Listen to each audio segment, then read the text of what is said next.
yung introduction.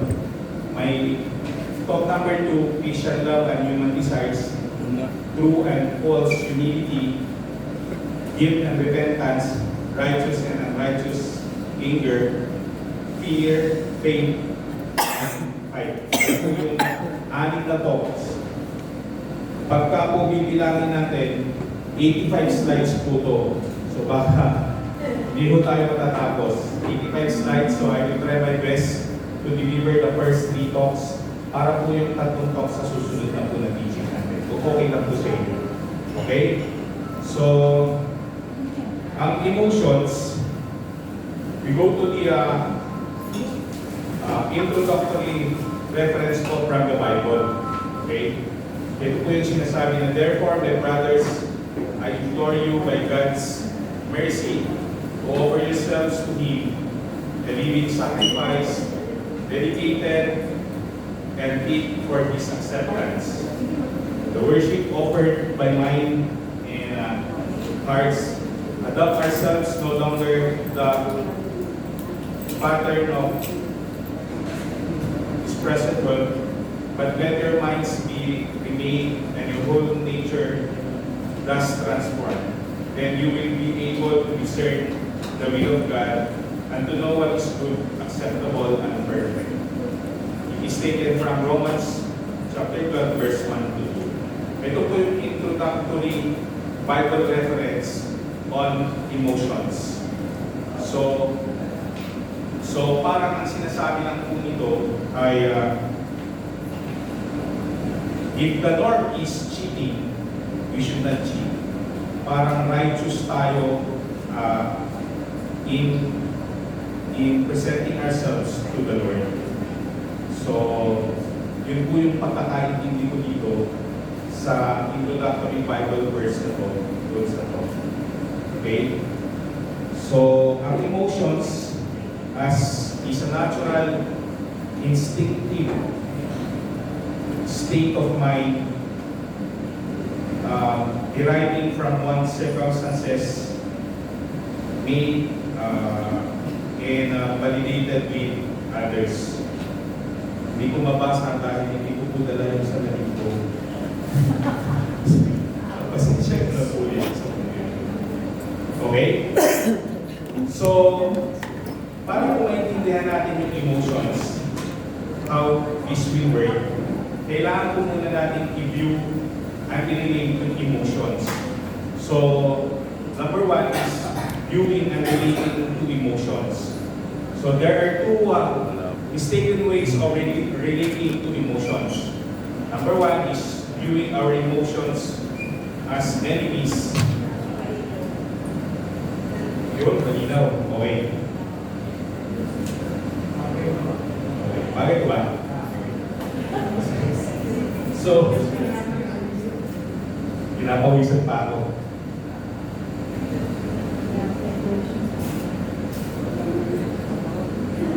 Okay.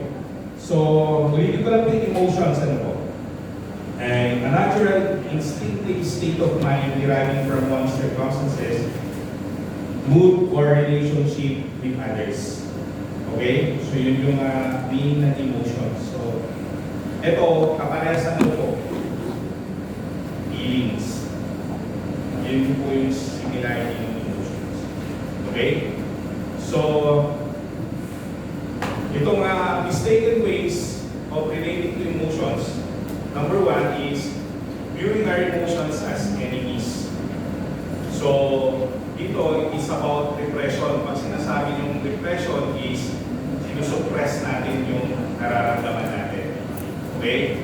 So, number 2, or letter B, is Western disciplinarian.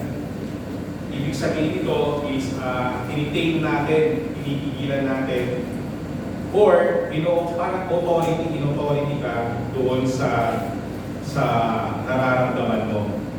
Okay? So, yun po yan. Second is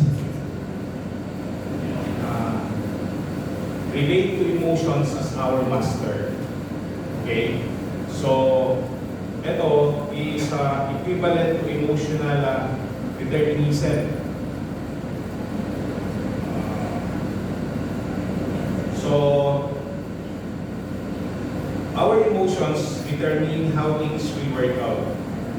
Parang ito na yung ultimate reality natin. So, dapat hindi po gano'n yung ating way natin in relating to emotions. Okay? So, nandito yung grateful, go with the flow na emotions. Masaya yung isa, kahit hindi ka masaya, go lang with the flow, parang masaya ka na rin. Yung navel gazing,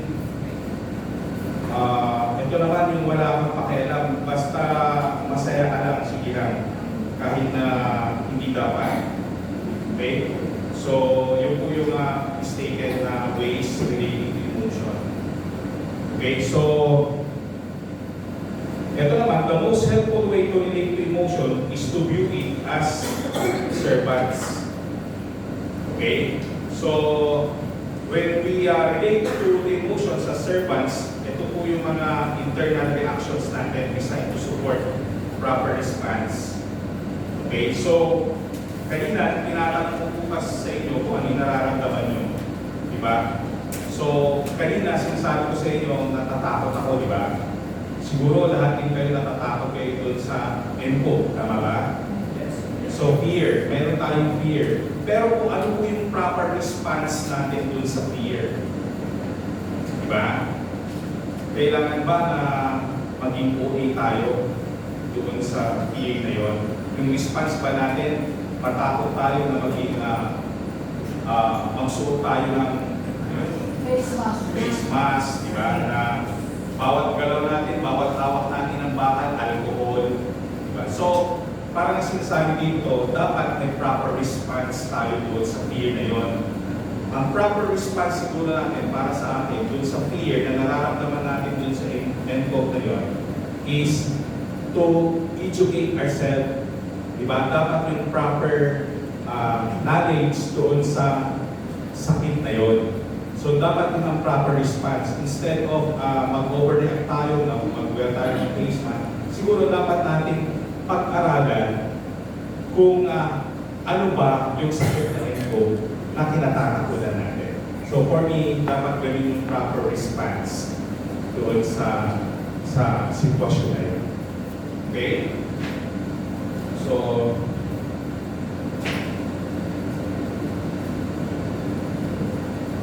so number 2 is, the works of the flesh, sabi niya gano'n. These works on the flesh refer not to the feelings, but to ways of relating with living. Okay. So, the next is, ito po siya, emotions are good in themselves. Sabi dito, God gave them to us intentionally. God designed each emotions for a good purpose. So, itong fear, ina-alert tayo na mayroong danger, yung anger, tinutulungan tayo na ma-overcome yung mga problema natin. Yung desire, motivate like actions. Okay? So, yung emotions help us survive, thrive, and avoid danger. So, when we feel love, we might seek partner and reproduce. So yun yung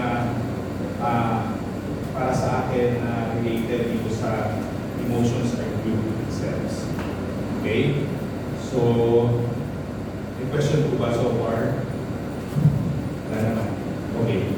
So number 4, though good in themselves, our emotions have been bent out of shape by the world, the flesh, and the devil. So, we need the power of Christ to restore our emotions to their proper role. Okay? So number 4 and number 5, the Lord wants to help us govern our emotions. So, our emotion serves us for the sake of Christ.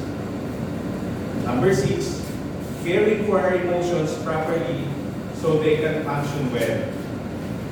So, ang sample dito, same case in any good master-servant relationship.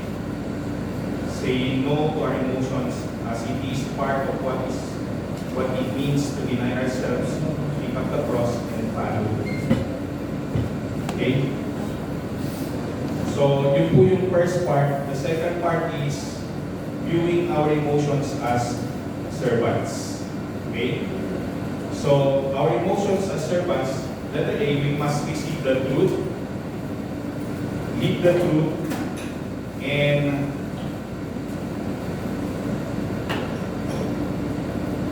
we must live and we receive and live the truth. Letter A and B. Tapos, letter C is we must take an active approach to overcoming reactions that impede godly responses. Okay? So, yung the truth, yung letter A, we must receive the truth, and we must receive the fact na our belief that is accepted as true. So, kung pinaniniwalaan natin na ang pagsunod sa Panginoon ay magandang virtue, so dapat isang buhay natin yung tanggapin natin, we receive it as a truth na serving the Lord, following the Lord, will make us happy. So dapat isang buhay natin yun. Yun yung patakay ko dito sa topic. Okay? So, letter C, we must take an active approach to overcoming reactions that impede godly responses. So, be honest with our emotions. Kung galit ka, i-take into consideration mo yung proper response. Halimbawa, galit ako kay Brother Ed. Hindi ko siya, ang proper response is, hindi ko siya pwedeng pagalitan sa harap ninyo.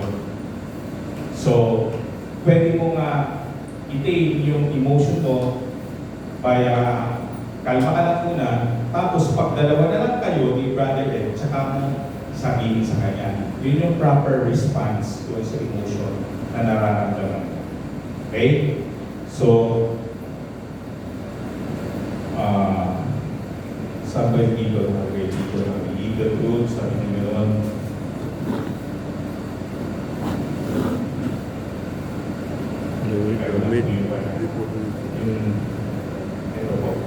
Itong yung, we must live the truth, sabi niya dito, number 3, remember the fact, faith, feeling, illustration, sabi niya gano'n. Put your faith in the fact and feelings will follow. Pagkakaintindi ko po dito is that pag sinabi mo believe the truth, yung fact, it's about typing. Yung isa pa, na kailangan na mag-type. Yun yung fact. Diba? Tapos, yung faith, ako kasi pagka nagbigay ako ng tithes, alam ko na at the back of my mind, merong babalik sa akin. Okay? So, ang fact, nagbibigay ako ng tithes, ang fact, nagbibigay ako ng tithes, ang faith, naniniwala ako na yung pagbibigay ko ng tithes na merong kapalit, mababalik sa akin. So, yung feeling ko magiging happy. And really, this is proven ko. Lagi kong pag ganito, first Friday po natin, tithes na po kaagad. Kumbaga parang inuuna ko na po yung tithes ko kay Lord. Because I really believe na babalik siya hundredfold. Hindi man siya monetary, may mga blessings na dumarating. Parang prayer siya na sinasagot ni Lord yung prayer mo because you're giving your tithes. Because I give my tithes. Parang faithfully giving my tithes, alam ko na sasagutin ni Lord or ibabalik ni Lord yung pagbibigay ko ng tithes. So, ganun lang po yun, brothers and sisters. Okay? So, saan na po nun?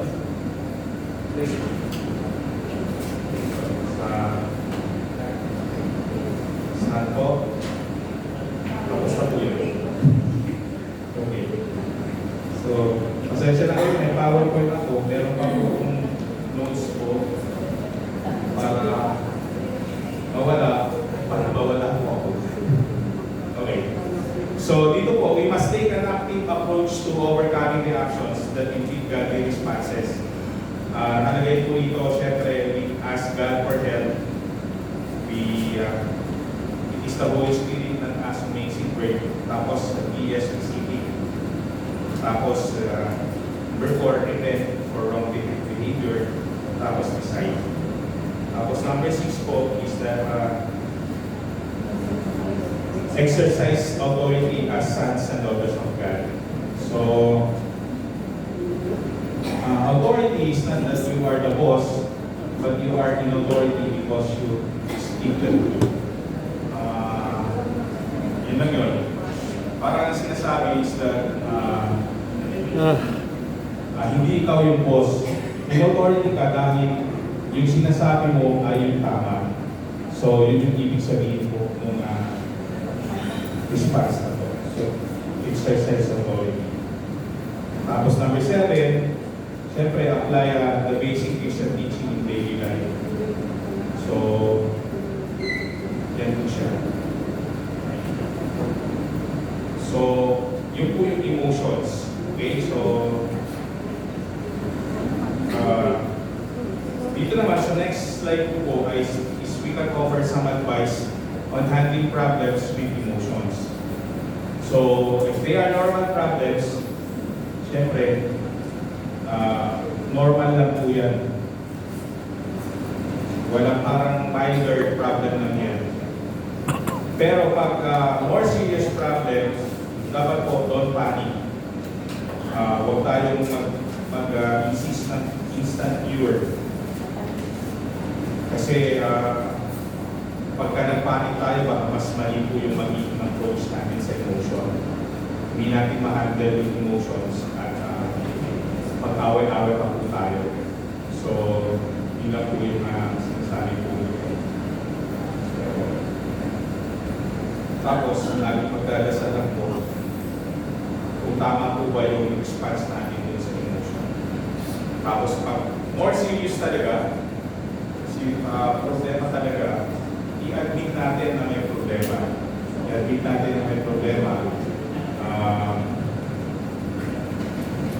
Maging honest po tayo sa sarili natin. Tapos, i-discuss natin kay Lord, i-offer natin kay Lord, i-talk natin sa Kanya. Or another brother or sister na meron kang problema, na meron kang emosyon na hindi mo kayang i-handle. Okay. Tapos, decide that you want to see the problem change with God's help. Okay. If possible to grow, attach to our problems. Tapos, seek counsel and pastoral input pagka hindi mo siya kayang i-handle. So, yan po yung introduction ng Christians emotions. Okay, emotions yung nag-list. So, 8:15 na, second talk na po tayo. The second talk is about Christian love and human desires. But before we go to the second talk, meron po bang questions or clarifications po kayo about emotions?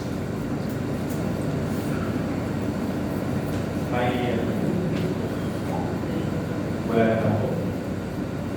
So far. Okay. Wala kayong emotion. Okay. Emotion din.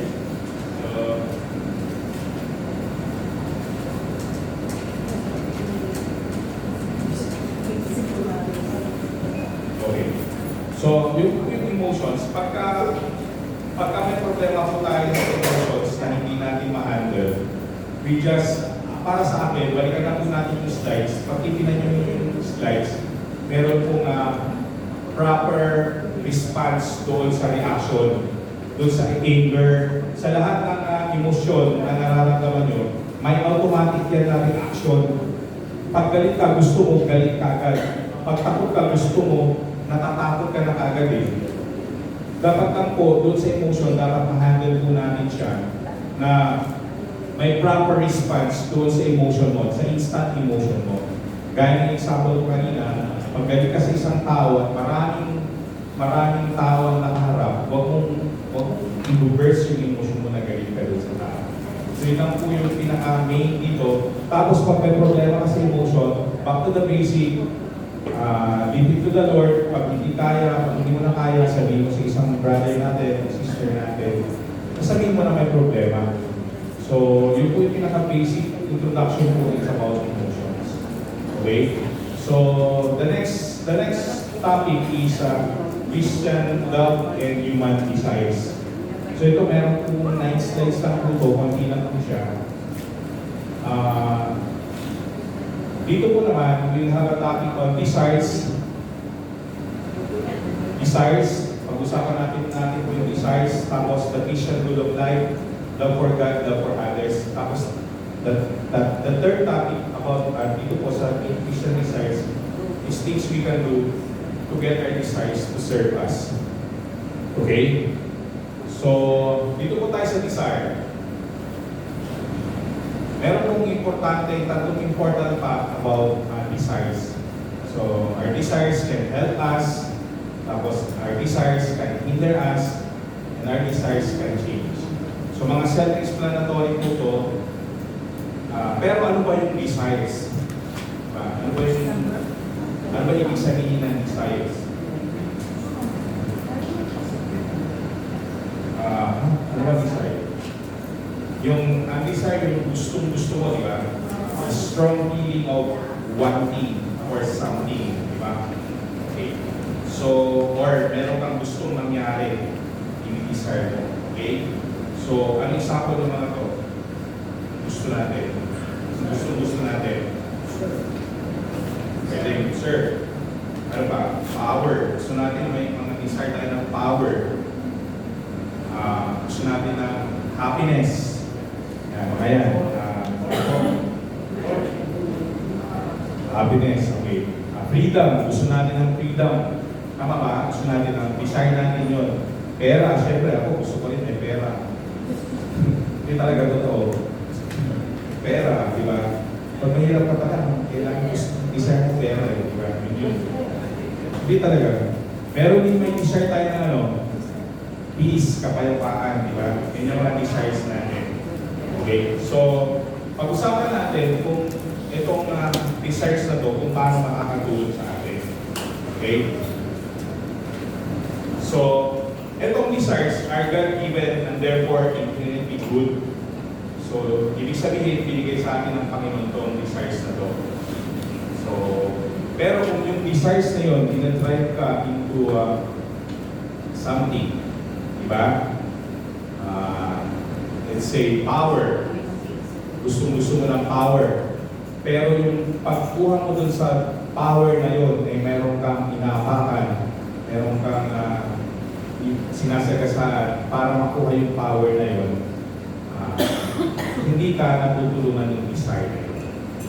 Okay? So,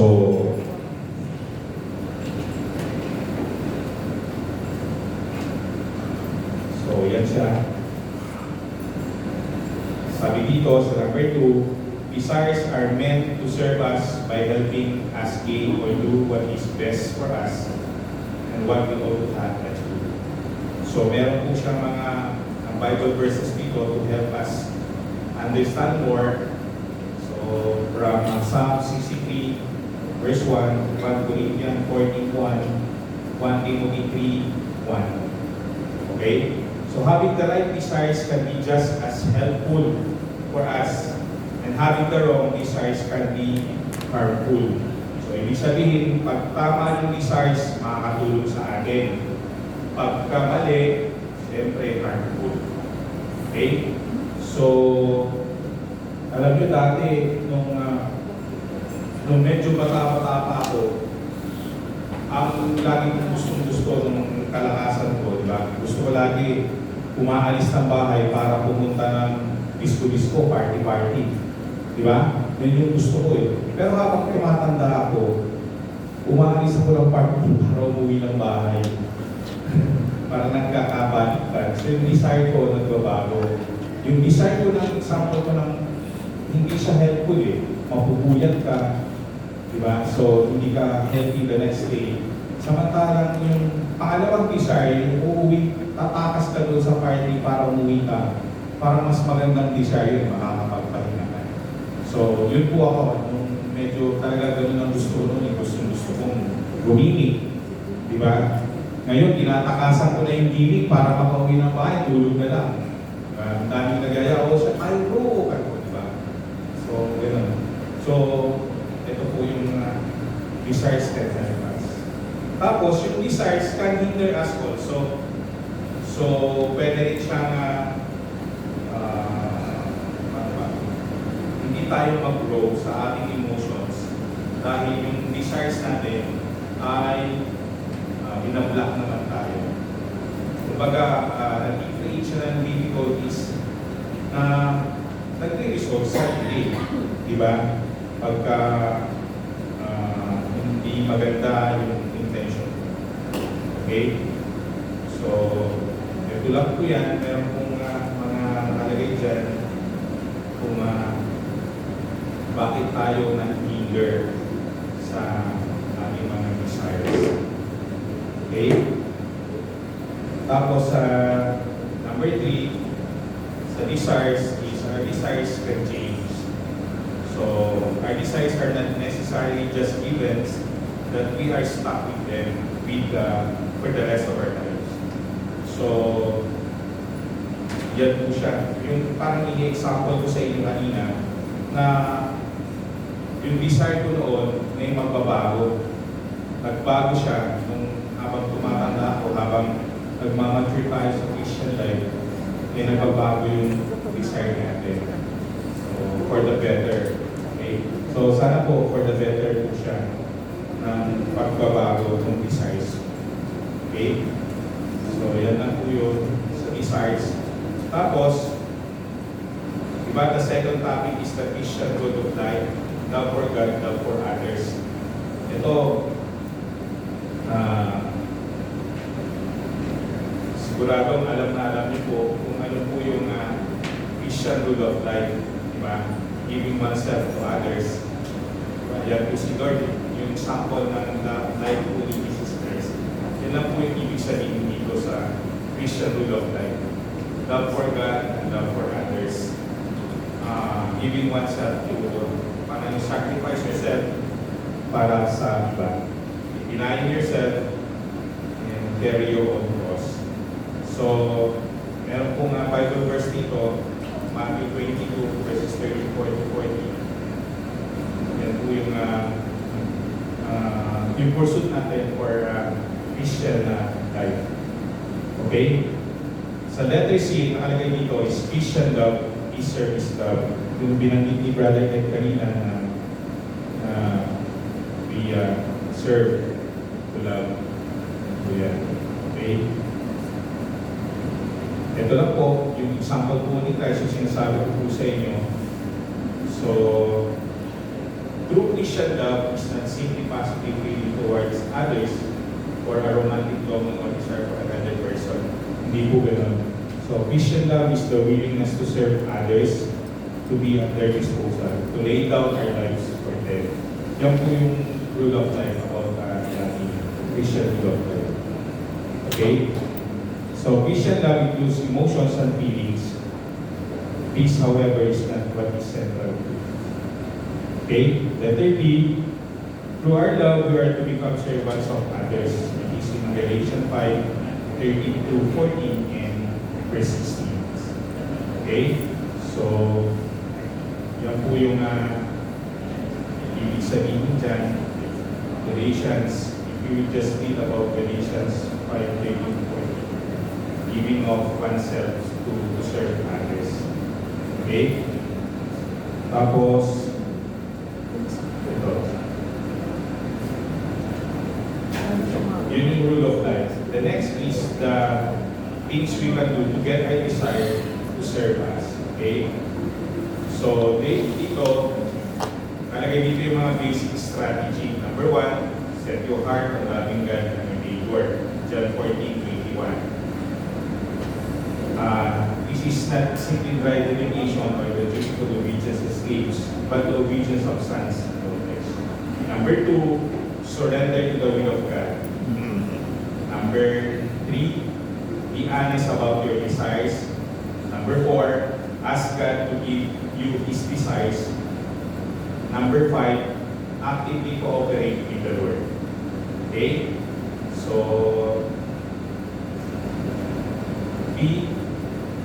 ito, some advice lang po for particular situations. So, relating to desires and decision making. So, recognize your preference or desires. Parang ibig sabihin nito, yung preference natin, dapat ma-differentiate sa desire. Halimbawa, ang preference mo ay, ang preference ng nakakarami ay yellow, pero gusto mo pala red. Desire mo red. So, ganun lang po yung ibig sabihin po nito. So, dapat ma-recognize po natin yung preference sa desire. Okay? Tapos, yung process natin. Tapos, huwag natin i-ignore. Okay? Tapos, pagka unruly desires po yung kuha natin, huwag po tayo magpapanik. I-cover po natin siya. I-park lang natin siya. Tambay lang po muna. Tapos huwag tayo mag-i-deceive na hindi natin pwedeng ma-solve yung desire na negative desire na yun. Okay? So, yun po yung sa desires in love. Desires,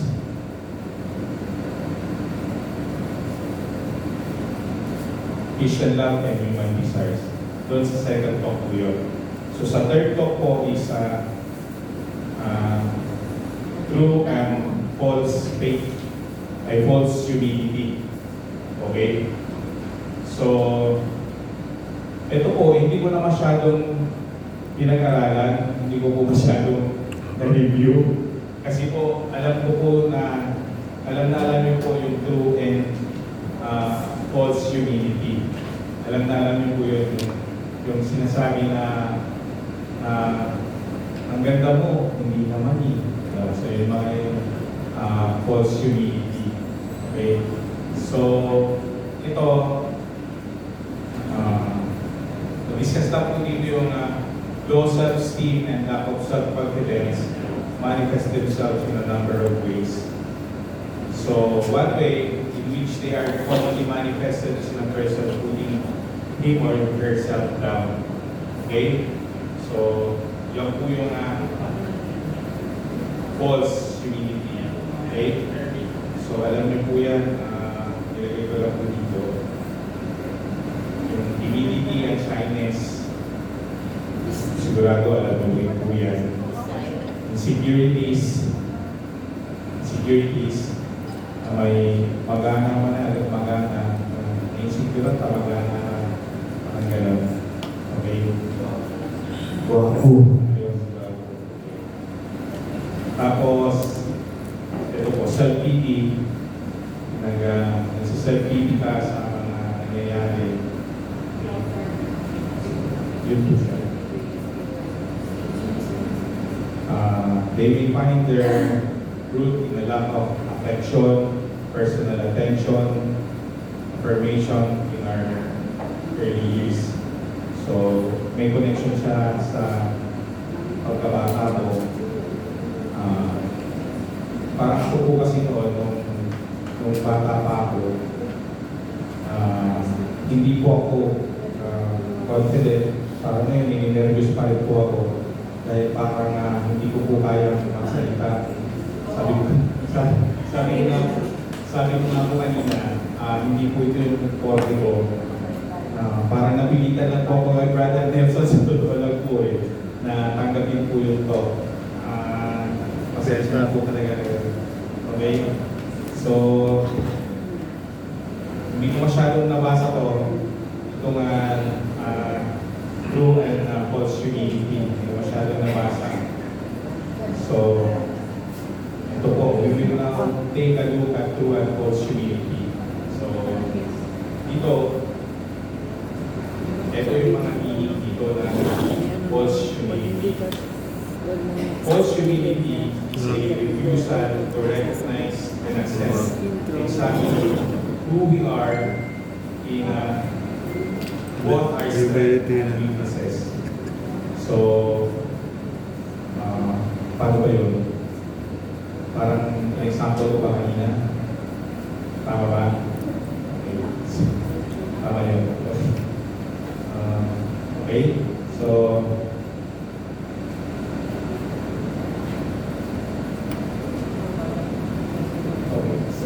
kanina, ito yung false humility. May mga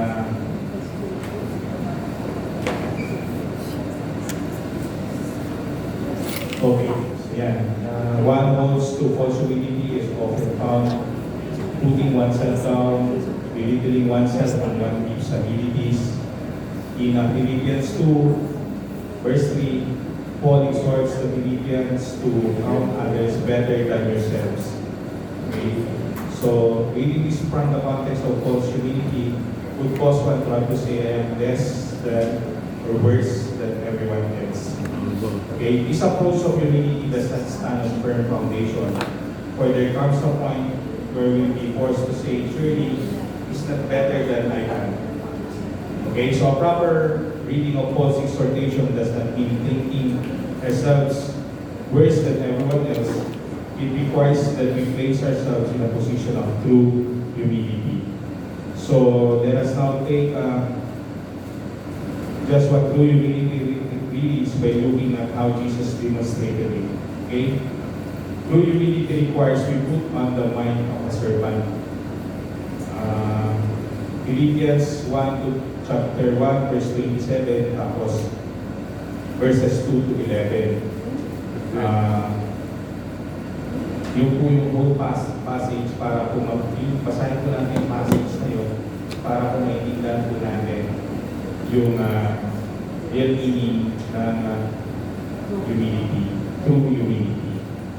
Okay? The definition of true humility is to relate to others as servants. In Philippians 2, verse 3, tapos 4, verses 4 to 3, chapter 4, 3, do nothing from selfishness or conceit, but in humility count others better than yourselves. Tapos let each of you look not only to his own interest, but also to the interest of others. Better he does not mean intrinsically more valuable than me. It means I relate to others as though they are deserving to be served by me. Okay? So, the opposite of true humility are selfishness, self-seeking, selfish ambition, conceit, vain, glory, and empty show. Yan po yung mga opposites ng true humility. So, the model of true humility is our Lord Jesus. In Philippians 2, verse 5 to 11, have this mind among yourselves, this is yours in Christ Jesus, who, though he was in the form of God, did not count equality with God nothing to be grasped, but empties himself, taking the form of a servant, being born in the likeness of men. Verse 8, and being found in human from the humble himself, for he humbled himself, and he became obedient unto death, even death on a cross. Verse 9, therefore God has highly exalted him, and bestowed on him the name which is above every name, that at the name of Jesus, every knee should bow in heaven and on earth and under the earth, and every tongue confess that Jesus Christ is Lord, to the glory of God the Father. We see that Jesus did not cling to his status or position. Rather, he became servant of all by taking on our nature and dying for our sins. Jesus did not have a low self-image. He was in fact able to say at one point of his life, "And the way, the truth, and the life." This speaks of anything but a low self-image. So we come to true humility through having an accurate image of ourselves. Here we look at what is said in the letter in the Romans chapter 12, verse 3. For by the grace given to me, I bid every you among you not to think of himself more highly than he ought to think, but to think with sober judgment, each according to the measures of faith which God has assigned to him. So the meaning of sober judgment in this passage is quite literal, reasonable, sensible, clear-headed. This can be contrasted to one who has too much to drink. They are not sober, and therefore often not reasonable, sensible, and clear-headed. We can fail to have sober judgment of ourselves in two ways. We can have an inflated opinion of ourselves, thinking too much too highly of ourselves.